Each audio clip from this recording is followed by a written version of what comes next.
I'm not a professional bartender. I'm a professional drinker, I would say.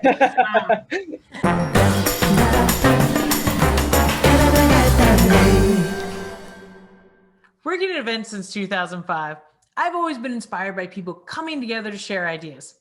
I'm Amanda Younger, and I'll be your host on Happy Hour, where I share a drink and a laugh with guests over stories and our hope for the future of the live event experience. Today, I'm speaking with April Wachtel, founder and CEO of Cheeky Cocktails. Veteran in the beverage and hospitality industry, she's an experienced mixologist, a cocktail and spirits instructor, founder and CEO of Cheeky, host of Movers and Shakers podcast, Director of Programming and Education of the Enthuse Foundation. She does it all. Currently, Cheeky is a small but growing team of hospitality professionals and content creators, partnering with spirits companies, shipping nationally, direct to consumer, and powering happy hours like this one, cocktail classes, and little moments of connection across the country. We will have a discount code for all of our listeners available in the description. So make sure you check them out and let them know what you're drinking for happy hour. Special thank you to Loxamana Media. You create, we capture. And be sure to continue the conversation with us online at eventspeak.com. Subscribe on Apple and Google Podcasts. Follow us on Spotify and iHeartRadio, and favorite us on Stitcher to get all upcoming episodes and help others find our show. Be sure to comment below. We love as much feedback as possible in our early stages, and a promotional giveaway is in the works, so check back in soon. Together, we can make the difference in live events. Well, welcome back. It's Amanda Younger here with you for Happy Hour, and I have some amazing guests. You can't wait to know more about Cheeky Cocktails. All right, so today we're actually going to make a cocktail. We're going to cheer. We're going to discuss all things Cheeky. April, tell everyone who you are, what you do, and what we're drinking for Happy Hour. Yeah, absolutely. So my name is April Wachtel, and I'm founder of a company called Cheeky Cocktails. We make bar quality syrups and juices.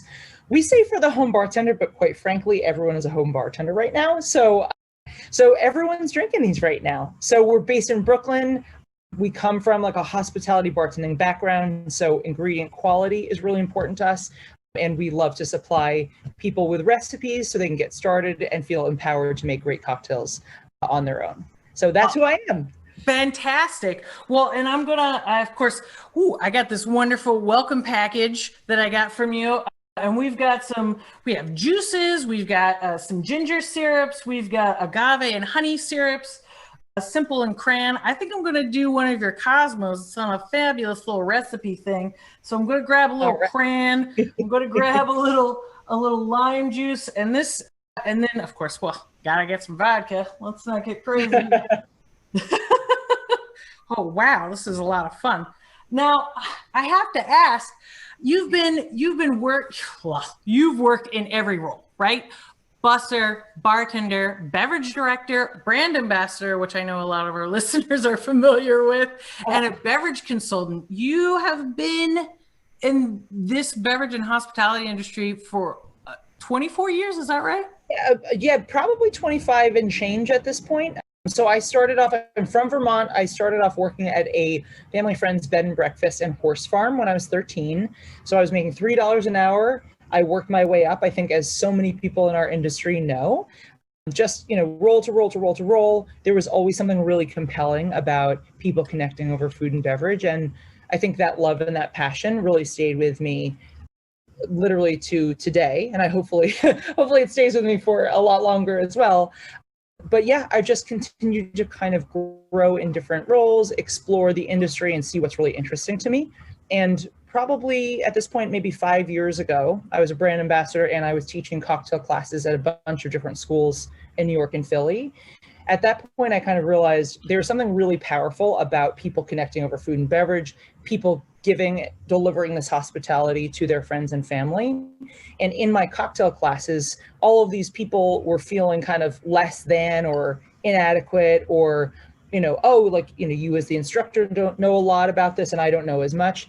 And I wanted to figure out a solution to help people really feel their best and super empowered, with whatever tools they have at home, with whatever ingredients they have at home, to just make really great cocktails and offer that hospitality to friends and family. So it's been a lengthy journey. Love every day, honestly, even if we're crazy busy, if we're too slow, all of that. So it's been awesome so far.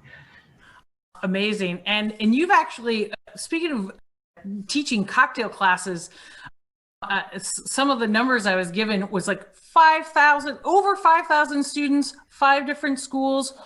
Let me shake this real quick. But what got you interested in teaching mixology? I'm going to mute myself. So I think that, bartenders' experiences quite often is people who are coming in to experience great cocktails.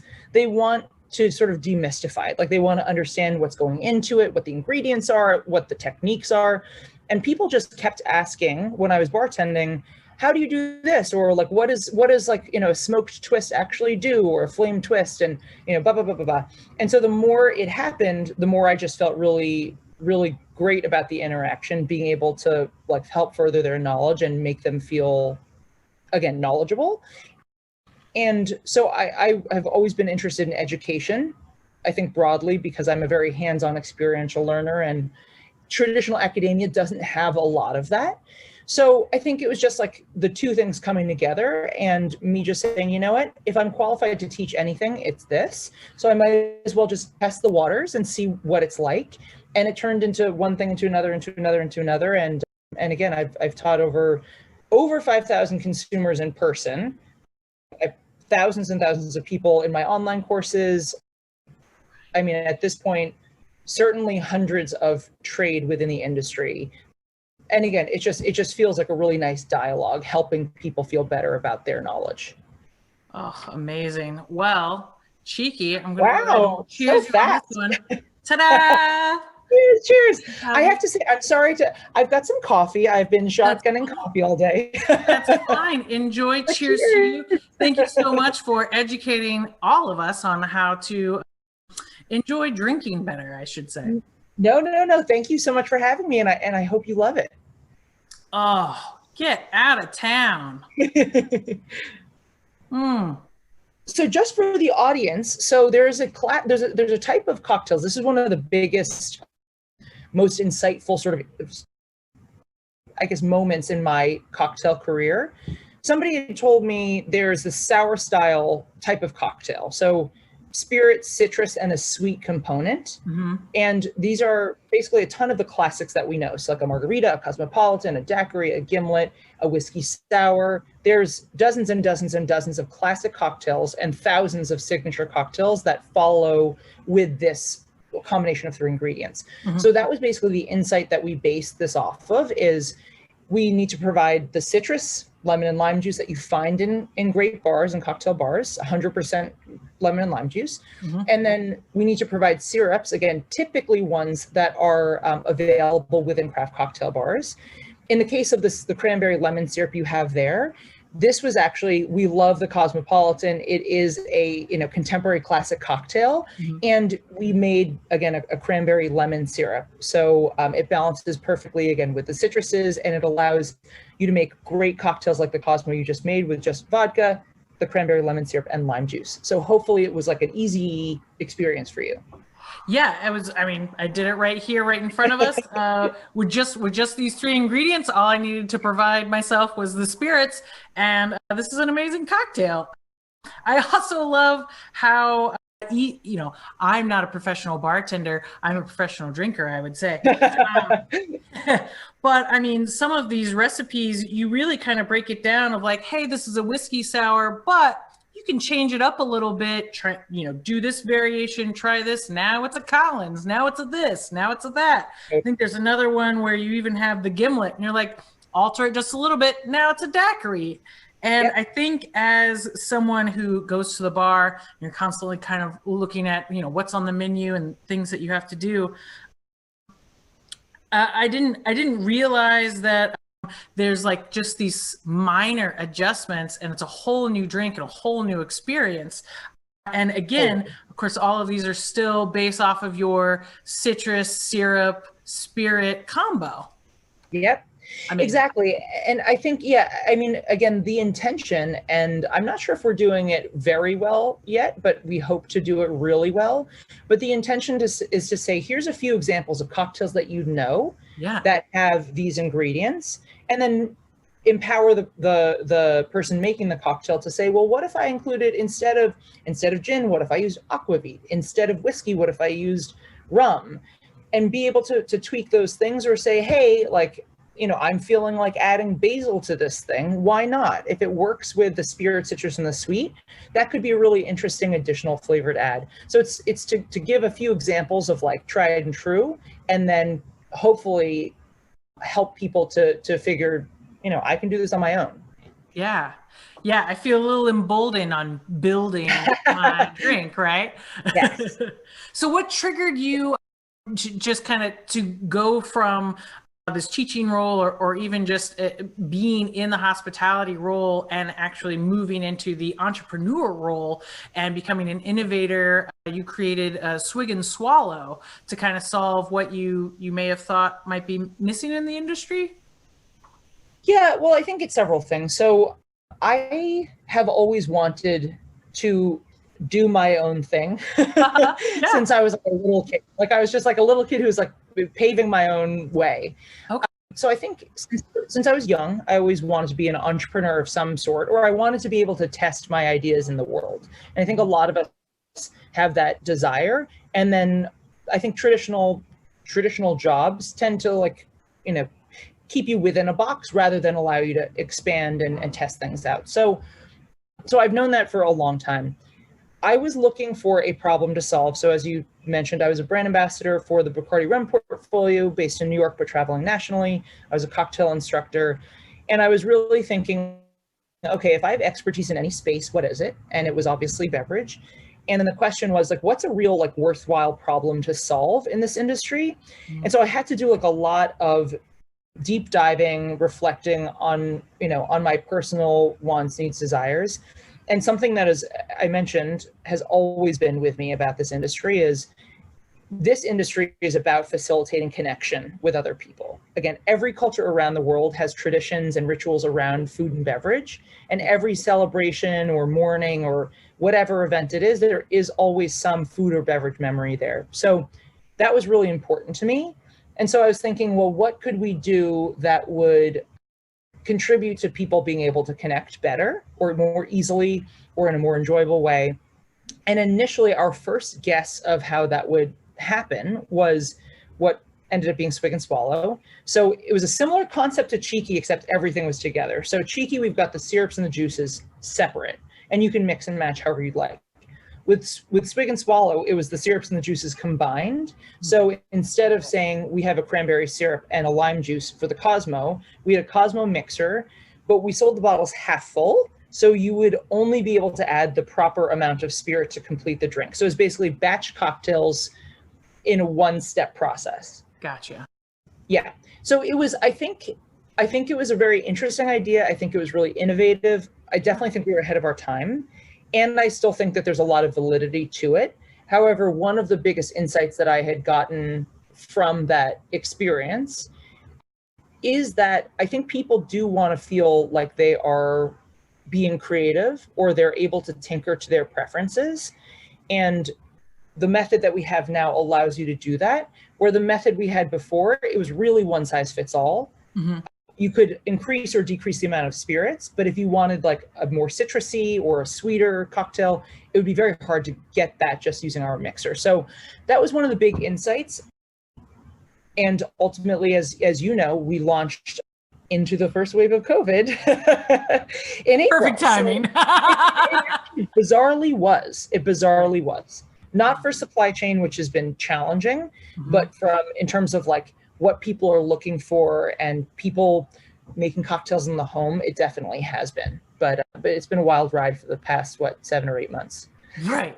Yeah. I mean, I think this is an amazing story, only because I know listeners can relate to having a project or a product, kind of being reassessed and needing corrective action. And it seems like you guys made some major revisions twice.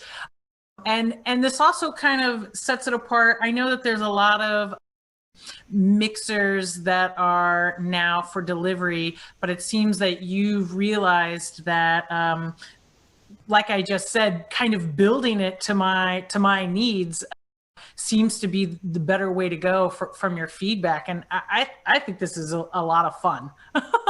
Thank you. Thank you so much. So one of the things that I did not make clear about this is the intention, and you and I spoke about this a little bit offline, but the intention when we launch. So this is the size of the bottle that we currently sell. It's a 4-ounce bottle. Yeah. When we were going to launch initially, prior to COVID, it was a much larger bottle. So it was mix and match your choice of spirit, your choice of citrus, and your choice of sweet with, again, a 750 or a liter of spirits, like the entire bottle. And the three things batched together without measuring whatsoever equal 15 to 20 cocktails. So our initial sort of value add is we are trying to simplify batch cocktails for anybody who's not a bartender or doesn't have access to a full bar. Because of COVID, we launched a much smaller size, but the concept and the formulas remain the same. So you really can, again, try to replicate thousands of recipes you find online in classic cocktail books, etc. These will suit that purpose. But if you also want a foolproof, like no muss, no fuss solution, you can literally take, in the case of these little guys, again, 1 bottle of citrus, 1 bottle of sweet, and then 8 to 11 ounces of your favorite spirit, mix it together in a ball jar, add some ice, and you are totally good to go. So no tools really required. Yeah, I think you have kind of the how to use cheeky syrups and juices. You have the fancy way making 1 cocktail, and then you have the batchology making 5 to 6 cocktails, right? So exactly. This is great because I'm constantly looking for a punch to serve my quarantine because we're in a bubble. And it's like, it's got to be punch time. Oh, totally. Man. Yeah. And again, I think that is our major goal is like, we want people to be as engaged as they want to be, but also they don't have to do the work if they don't want to do it. So I think that, there's a lot of mixers on the market and a lot of them are good, like really good. So we don't feel that we're competitive with other flavors, for example. I think that there's a tremendous market out there. So this is not like a sort of winner takes all type of environment. We just want to provide hopefully an elegant solution for those who are looking for it. Oh, that's amazing. And I know that I was also checking out a lot of your, you guys actually create a lot of content. So even if people aren't, if they get one package, I feel that you are creating so much content online that there's just so many ways to cheekify your spirits. You guys have so many how-tos. Where did you guys decide to go into the content creation portion of this? This is an excellent question. I mean, I think like any and all products require education. So there's that, where everybody who owns a brand is going to have to communicate about it in some way. And then it just was like, what questions would we have, or what questions are coming in? So I think part of it was getting all these questions in and saying, okay, we've got an answer to that. We're happy to put together a tutorial or a blog or a little video or whatever it may be. And so part of it's anticipating the need, and part of it is just getting the questions and saying, oh, we should make that. But I mean, I think, our team, we are a small team. There's 8 or 9 of us now. We just hired, we have a couple of people who are coming in this week. Yeah. So small team, but every single person comes from food, beverage, or hospitality. Gotcha. And so we all have a common language there. And I think that has really helped us as a kind of small developing company understand the customer or the guest that we're working with, because we have, at this point, dozens and dozens and dozens of years of experience answering these questions in bars and restaurants as well. So yeah, I think that's it. Well, and I also know that the ingredients in the syrups and well, really the juices that you're bringing are they're fresh. They're all fresh ingredients. I know I got like a thing of, once I open it, I need to refrigerate it. These are all natural ingredients. Do you guys have Is this all in-house? Do you have this like a rooftop garden in Brooklyn? Are you one of those guys? Well, we do have a rooftop. There is a rooftop garden at our building. It is not our garden, so unfortunately, we don't actually have access to that. Yeah, so no. So what? So the manufacturing side of this has been a really interesting learning experience for me, because the ingredients that are available when you're very small scale versus when you're mid-sized versus when you're massive, they tend to be different. And there's, all of a sudden you've got to deal with ordering minimums of any given item. Certain items, again, are not even accessible to you if you don't order a certain quantity of them. So that's been interesting. What has continued to be consistent and will continue to be consistent is these are 100% real ingredients. When we say all natural, we're not saying natural flavorings. We are saying like the lime juice is juiced from a lime, the lemon juice is juiced from a lemon, the cranberry juice, it's juice from real cranberries, the ginger, like across the board. And we are seeing, this is a consumer macro trend. We know people are looking for real, authentic ingredients. And quite frankly, I think from our own background, we couldn't ethically ever say, oh, we're just going to flavor this with something that tastes like lime, because we just know it's not the same thing. So it's important to us to have those real ingredients, to make sure they are, the highest quality they can possibly be. And again, that they will stay consistent as we scale. So great. It tastes amazing. I love it. I just have another question about the batchology, not to bring us back, but I know I do a lot of on-site events, even though we are at a current pause. When events start coming back, I know this could be a big solution for our signature cocktails, right? That we have to serve, hundreds of people at a time. Is that a concept you guys are looking into?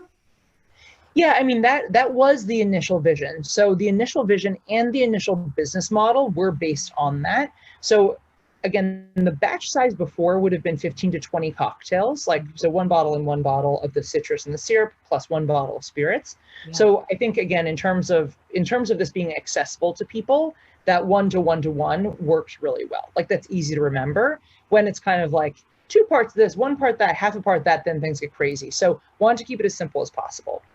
We actually, our launch event was coincidentally, it was with American Express. It was March 8th in celebration of International Women's Day. It was supposed to be 400 people at the event. 2,000 showed up, and we just crushed it. We used, again, we were batching everything.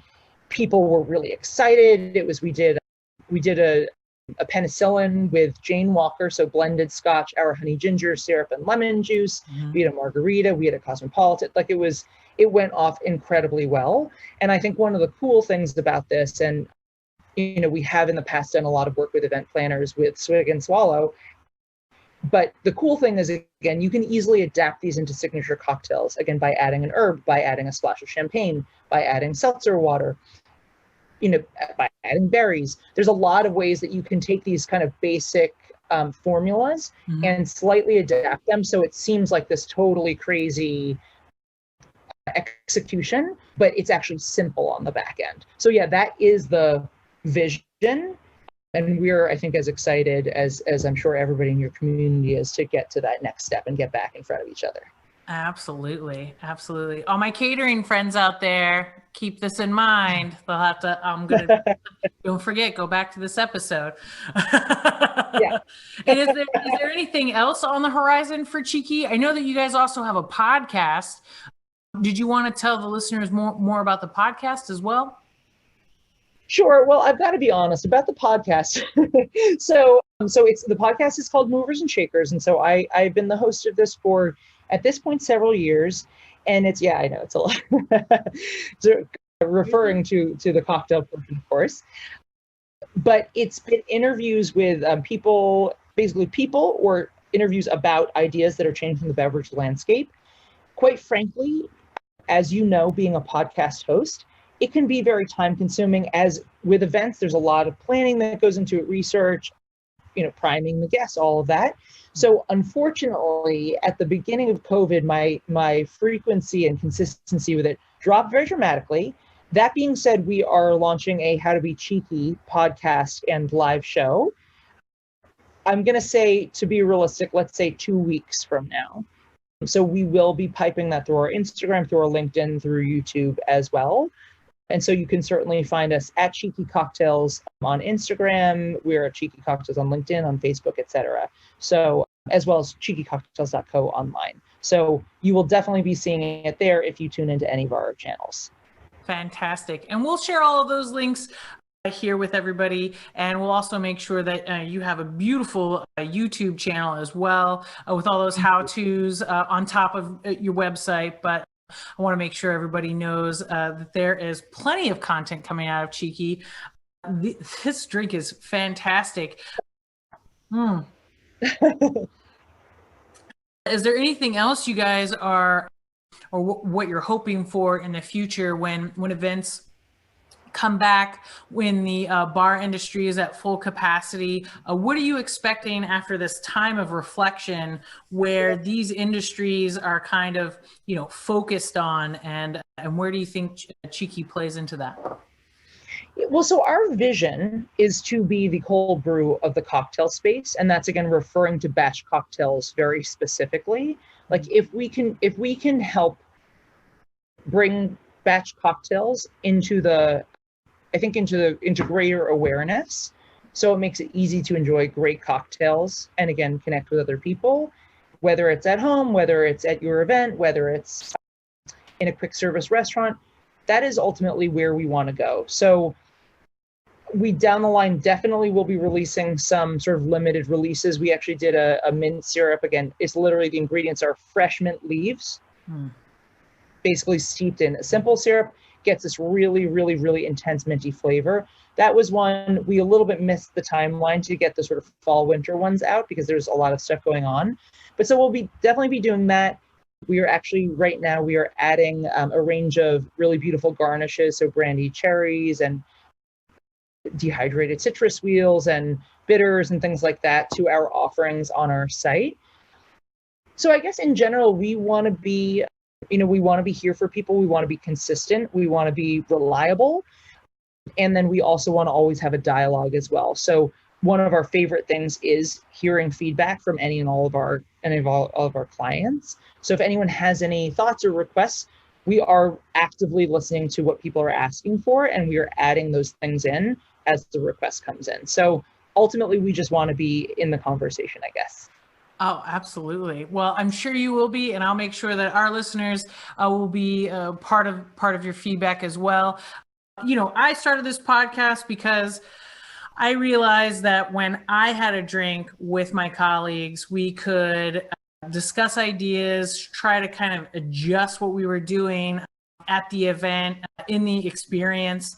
And that's kind of when the best things kind of arrived was, we just needed a little libation and a good, gosh, I have a problem. And everyone really came together and connected and would try to solve that problem together. And I think this is something that the podcast is doing. We're always trying to meet with each other and see the solutions that we can find. I think Cheeky is a great solution for all of this. I'm going to enjoy Cheeky with the rest of my interviews for sure. So everyone needs to pay more attention. I will be pointing these out because this just makes my cocktail making so much easier. I'm so happy to hear that. Really. Yeah, absolutely. And well, I guess we got a little outro music. So if you'd like to dance with me a little bit on the way out. All